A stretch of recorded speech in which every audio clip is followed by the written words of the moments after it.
Hello my lovelies, what's up, and welcome back to my channel. Welcome to today's video, which is going to be a get ready with me using, this is going to sound really crazy, using products I forgot I even had. And I think a lot of us go through that. You know, you have kind of a larger makeup collection. There's things that you're used to pulling that you completely forget there's products that you own that are actually very amazing. I have to say for myself, it's almost like Christmas. I'm like, I forgot I had that.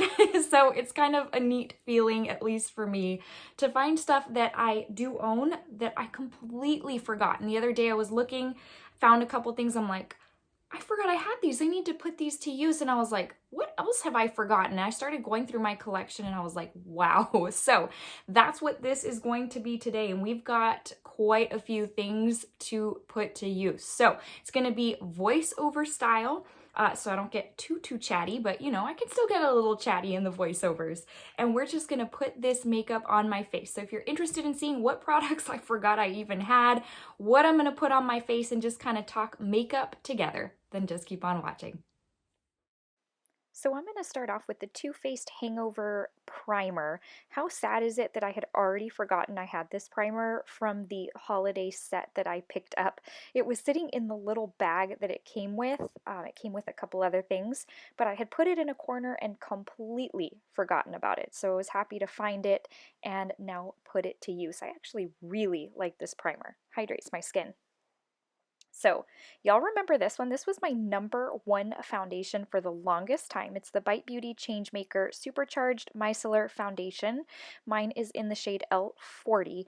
This was like my, ride or die foundation. The thing is, there's been so many others that have come out recently, especially, that have just been so stellar that I've pushed this one to the side and quite frankly forgot about it. Haven't used it in so long. So now was the time to break it back out and put it to use. And I found that I actually very much like it as much as I do when I first loved it. However, there are others that I do like more. But, you know, it's the makeup game. That's why we're always trying new things to find that perfect product that beats our current favorites.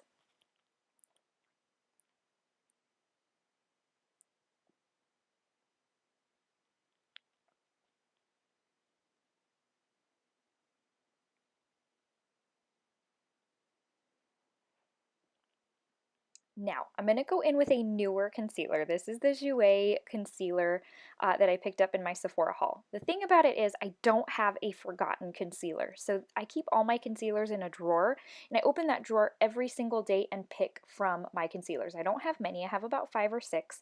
So they're all laid out for me, and depending on the finish of my foundation, that determines what concealer I pick. So definitely not one to choose from.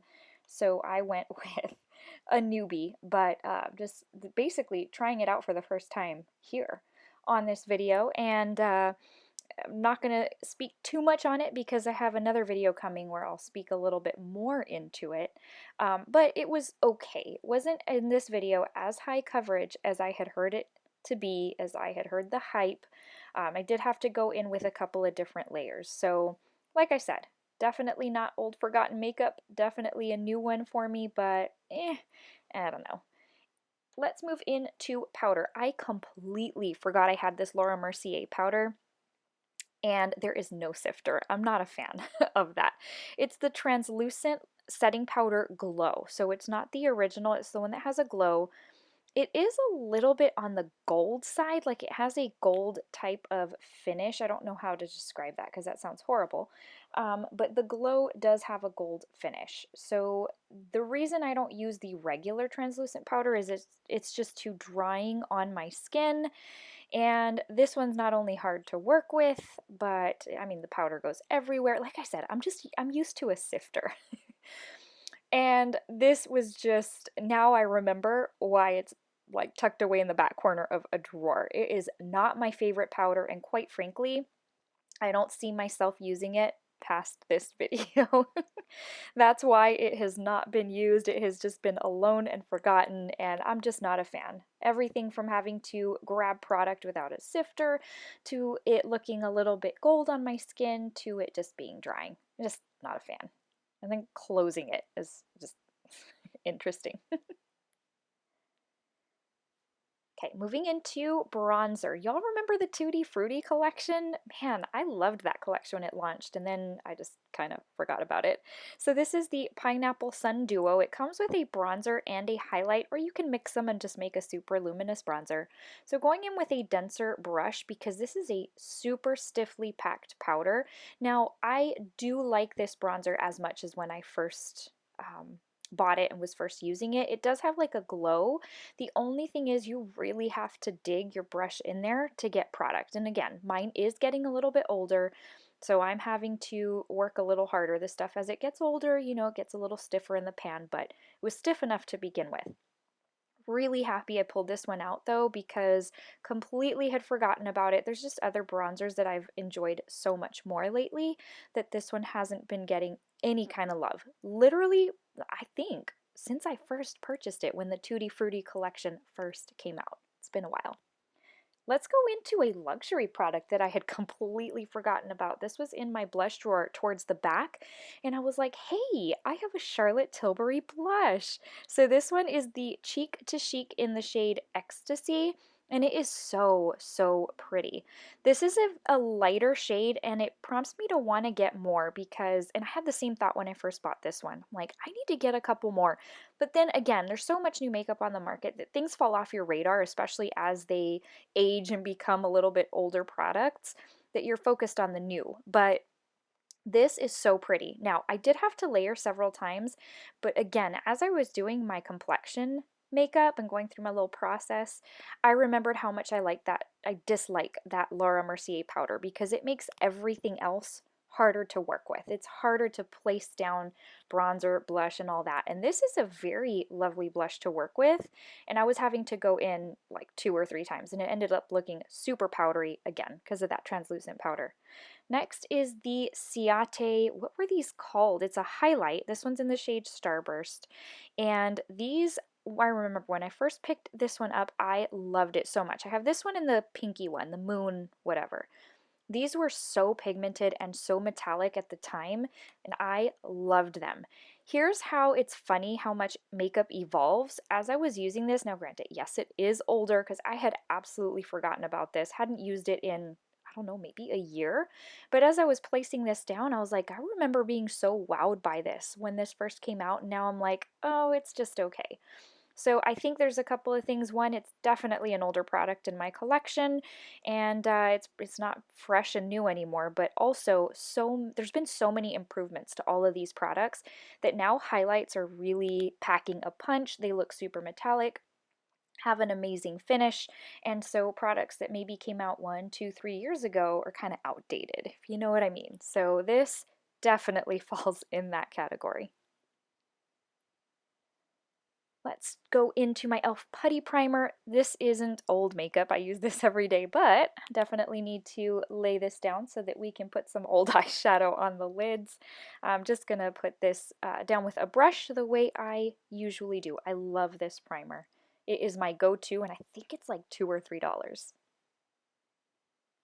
So, going into the Too Faced Natural Love palette, do y'all remember this one? I love this one. Regardless of how they perform at this point, I'm going to keep this for always because of the packaging. So, let's see. What do we want to go in with? Let's start off with the shade Nudie. So just they're kind of limited on the transition mattes in this palette, but that's okay. Just going in with a fluffy brush, just kind of laying this down a little bit. I did go in with a couple of different layers, or separate layers. What am I trying to say? A couple of layers, just to kind of build it up a little bit. Again, these are older, so they're not going to be as intense anymore. And then Makeup in Chill is going to be the shade that we deepen it up just a little bit with. Just going to place that on the crease, but a little bit lower, and then on the outer portion of my lid. Now, these weren't very... these didn't pack a punch to begin with, and that's because the theme of the palette is natural. It's, you know, it's like just romantic in a neutral type of way. So I don't ever remember this palette being super pigmented, but, you know, age, I'm sure, has also deteriorated the shade pigmentation. So let's go in with the shade Undercover. This is going to be the deepest shade that we use today, going in with a super tiny Real Techniques blending brush. I love this blending brush. Real Techniques makes some of the best, quite frankly. And I'm going to place this kind of where I put that last shade, but just kind of bringing it in a little bit. Outer portion of the lid still, but bringing it in just to kind of smoke it all up a little bit. Okay, let's go in with Fenty Eye Primer. Again, this is not something that's old or forgotten. This is something you see me use every single video or every single get ready with me that we do. And this is just in an effort to lay down a tacky base because we're going to go in with a metallic. Do y'all remember the Tarte Make Believe in Yourself collection, that unicorn collection? Well, here we go. This is it, and I won't part with this palette, no matter how old it gets. Going in with the shade Marvel, it is the green type of foiled shade. This has been so forgotten on my end. I reached to the back of a drawer and have a stack of palettes. This was at the top of the stack, and I was like, okay, I see this from time to time, but I always pass it by. So today was the day to use it. So of course, going in with a finger instead of a brush. And for being several years old, quite frankly, this really has held up so well. The metallics are super pigmented, and that's pretty much all it is. I think there's one matte in this palette, but they have held up so nicely. They're very opaque and intense. The foil factor is there. I was just so impressed and so happy to see that it's still doing well, regardless of the fact that I haven't used it in a long time and that it's getting old. Especially because these kind of palettes that are limited edition, you can't find them anymore, so it's not like you can just buy a fresh one if you really wanted to keep it going.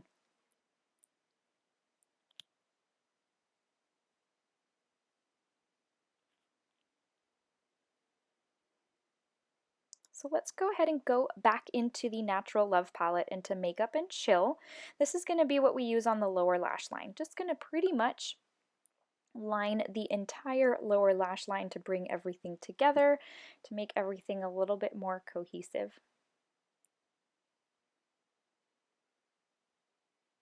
And I've told you all this before, if you wear contact lenses, you know what the struggle is when doing your lower lash line with eyeshadow. It is sometimes very intense and painful. So let's go ahead and go in with the shade Pink Cheeks. This is going to be the perfect brow bone shade, which if you keep up with my Get Ready With Me's, you know I don't always, it's rare that I do a brow bone highlight, but this look really, really needed one. And then going back in with my Fenty Pro Filter Eye Primer, that already tells you I'm going to go in with like a more intense metallic shade, and we are. We're going to go in with the shade Satin Sheets with a little detailer brush, and this is going to be the inner corner highlight.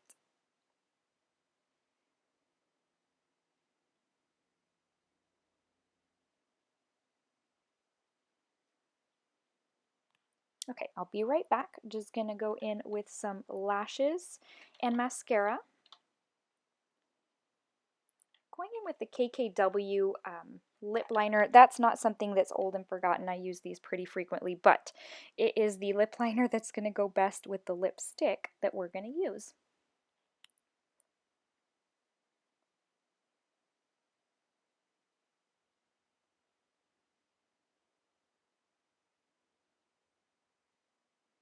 So going in with the Huda Demi Matte Liquid Lipstick, you guys, I can't even tell you when the last time was that I used this. Like, I had to mix it all up. It was kind of separating and looking funny, but that's okay though. It's a beautiful lipstick. We're still gonna use it. I need to not forget about this one because this is such an amazing formula. This particular one is in the shade Lady Boss, and let me tell you, some of the magic of pulling out makeup you've forgotten and or haven't used is that you remember how much you love a product, and this was the case with this lipstick. Like, I am going to add a couple more to my loves list because I don't mind the goopy texture of the lipstick. It's old, but I am gonna get a couple more. I love this lipstick so much. It lasted on me all day long. I'm talking till I took off my makeup. It's ridiculous. And then going in with my very favorite setting spray, which has been absolutely neglected and forgotten because I've been trying others. And I have not used this setting spray in, I don't know, maybe close to a year, which is ridiculous because to this day, it still is my very favorite setting spray of all time. It just molds everything together and leaves the most beautiful finish. that's it, you guys. That's my full face of makeup I had completely forgotten I owned. I hope you enjoyed and inspires you to grab some of your old makeup out of your collection. Alrighty, my lovelies, well, that brings us to the end of today's video. I hope you enjoyed spending some time with me, putting on some old forgotten makeup. There was a lot in there. Anyways, so I hope you enjoyed, and I appreciate so very much that you took the time to just chill with me today. I really do appreciate it. Before I let you go, I want to give you a very quick verse of the day in order to motivate you, encourage you, and to tell you that Jesus loves you. Today's comes from Psalm 37:23, and it says, "The Lord directs the steps of the godly. He delights in every detail of their lives." I feel like that verse is so short yet so powerful, and it prompts me to want to ask you if you know Jesus as your Lord and Savior, not in an effort to shove him down your throat. He is a perfect gentleman and would never force himself on you. You have to be the one to ask and to want to invite him into your life. But I can honestly tell you, I can promise you that a life with him is the best life that could ever be lived, truly. I am a testament to that. Anyways, it is my prayer that if you don't already know him, that he would make himself so very real to you in this moment. You would feel an overwhelming peace and love that you have never felt before, and that you know that it wouldn't come from any other human being. All right, friends. Well, thanks again for stopping by, for spending some time with me today. I will see you in the next one. So until then, stay safe and stay well. Have a great rest of your day. Bye, friends.